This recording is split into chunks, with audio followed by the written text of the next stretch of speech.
बोले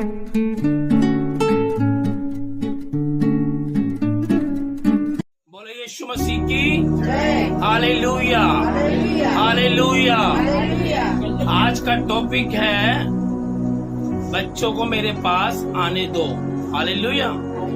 ये बातें किसने कही मालूम है आप लोगों को? ये बातें यीशु मसीह ने अपने चेलों से कहा, अपने लोगों से कहा कि बालकों को मेरे पास आने दो। क्यों आने दो? क्योंकि स्वर्ग का राज किसका है? बच्चों का। हालेलुया। किसका है? बच्चों का। क्योंकि परमेश्वर का राज क्या है? बच्चों के समान है। हालेलुया। हम सबको अपने आप को बच्चे बनकर परमेश्वर के करीब जाने की बहुत जरूरत है। आइए देखेंगे, वचन निकालेंगे। नीति वचन अध्याय 22 उसका 6। कोई पढ़े ऊंची आवाज में जल्दी से।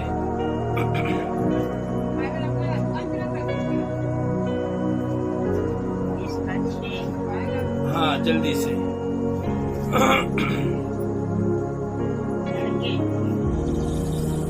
लड़के को उसी बात की शिक्षा दिए जिसमें उसको चलना चाहिए। अरे नीति वचन सुलेमान इस प्रकार से कहता है, लड़कों को क्या दे?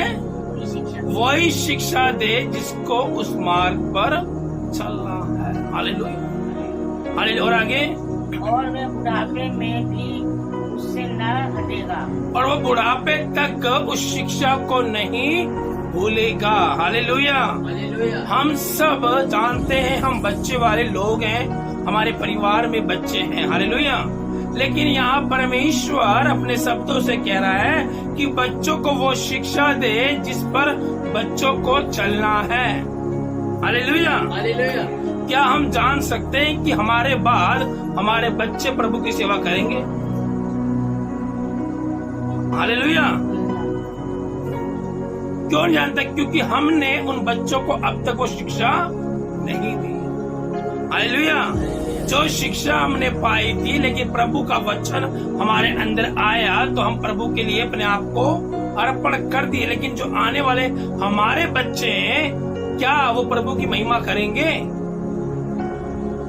क्यों? क्योंकि उनको बच्चों को मौका नहीं मिल रहा। हालेलुया। हम परिवार के लोग हैं, हम अपने बच्चों को साथ लेकर प्रार्थना करें, साथ में बैठकर आराधना करें, अपनी बेटी बेटा को परमेश्वर के बारे में बताएं कि परमेश्वर पाप से घृणा करता है। तब वो बच्चा जब जवानी के टाइम पे आएगा, जब वो पाप करने का उसका मन करेगा, तो जो शिक्षा आज मैंने अपने बच्चों को दी है, वो शिक्षा उस बच्चे को क्या करेगी? याद आएगी कि अगर वो हमसे ना डरे लेकिन प्रभु से तो डरेगा। हमें अपने बच्चों को सिखाने की जरूरत है कि बच्चों देखो, हमारे से तुम छुपकर पाप कर सकते हो, लेकिन जो खुदा है, जो प्रभु जिसने तुम्हें बनाया है, उससे तुम छुप नहीं सकते। तो शायद बच्चों के अंदर भय आए कि कोई ना कोई मुझे देख रहा है। हालेलुया।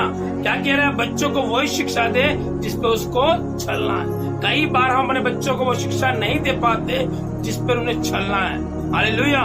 उनके जिद के कारण उन्हें हम मोबाइल देते थे, उनके जिद के कारण उनकी इच्छा को पूरी करते, लेकिन हम परमेश्वर का वचन उन्हें नहीं दे पाते। लेकिन हमें परमेश्वर का वचन देना बहुत जरूरी है। अपने बच्चों को वो सिखानी है कि वो बुढ़ापे तक याद रखें कि मेरे बाप ने, मेरी माँ ने एक शब्द सिखाया था कि पाप करना गलत बात है। यीशु देख रहा है हमें, वो देख रहा है हमें। तो बच्चे जो है पाप से बचे। एक बार की कहानी सुनिएगा। एक पास्टर, उसकी वाइफ और एक उसकी बेटी अमेरिका से शिफ्ट हो रहे थे। कहां पर?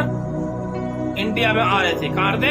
लेकिन एयरपोर्ट के अंदर उन्हें अलाउड नहीं किया गया। उसके पास एक गुड़िया थी। क्या थी?